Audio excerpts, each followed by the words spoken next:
Howdy folks and welcome back to the channel, welcome back to another episode of Iron 4 with the Total War mod, and this time we try another challenge with our mighty Poland.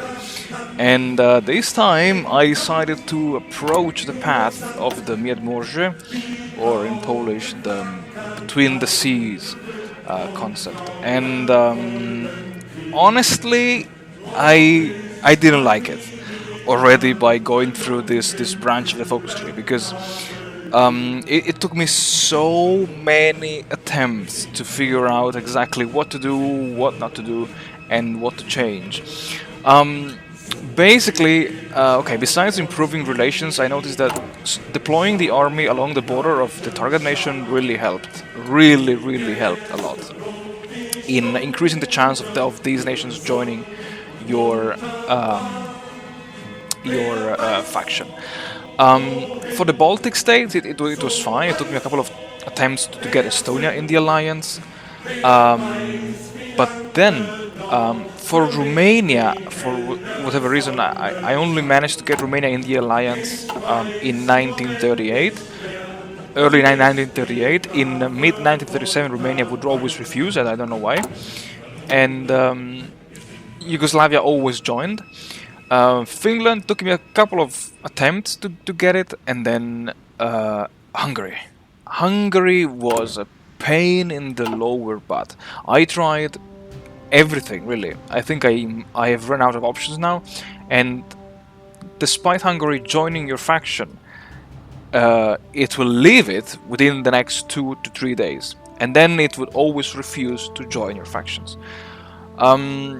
Which is, yeah, a bit of a problem, because I'm afraid that Hungary may just attack Yugoslavia and Romania, and I'm afraid that the Wehrmacht may just collapse Yugoslavia and Romania, and then totally encircle me from the south as well.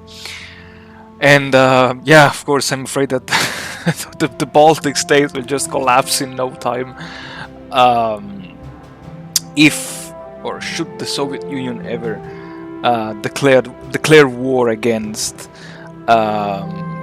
those members, basically.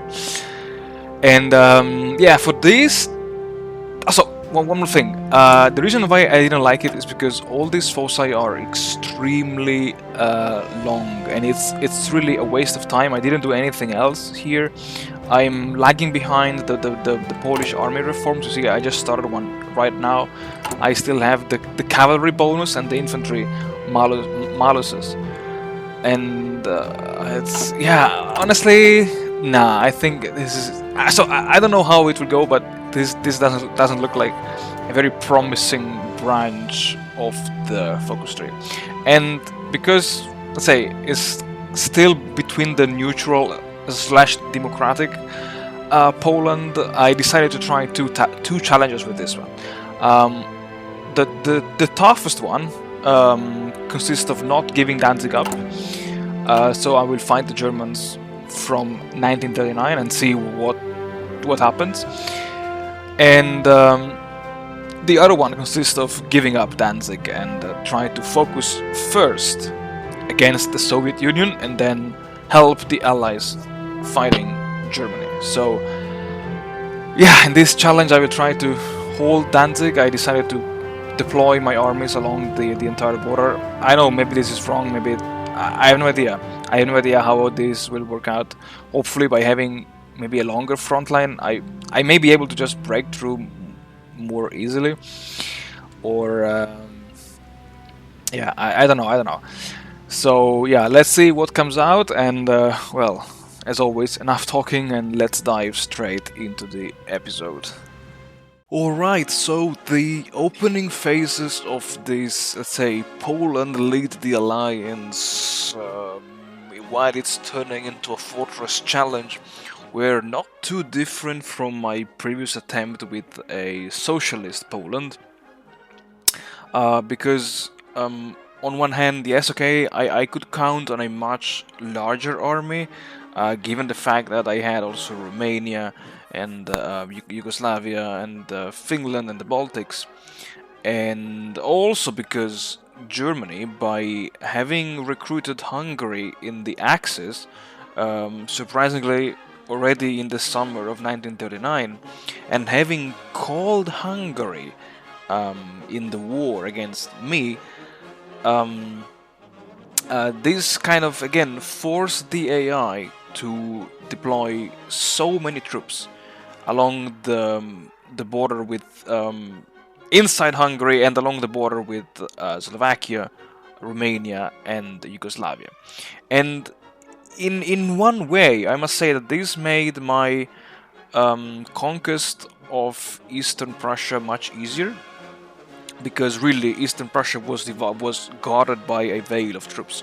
On the other hand, these the fact that I had Lithuania in my own alliance complicated a little bit the things, because even though I managed to capture Eastern Prussia, I still had to re-liberate again Lithuania, which could not obviously resist the invasion of the Wehrmacht.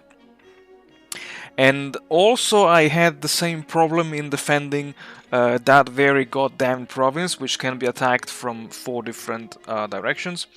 And at the beginning I also lost control of that province, and also of a province north of Poznan. But again, I would say the endless waves of Polish fighters and close air support planes, and the local superiority, because I was forced to manually redirect my troops, and also to play, as you can see, on speed 3. This saved the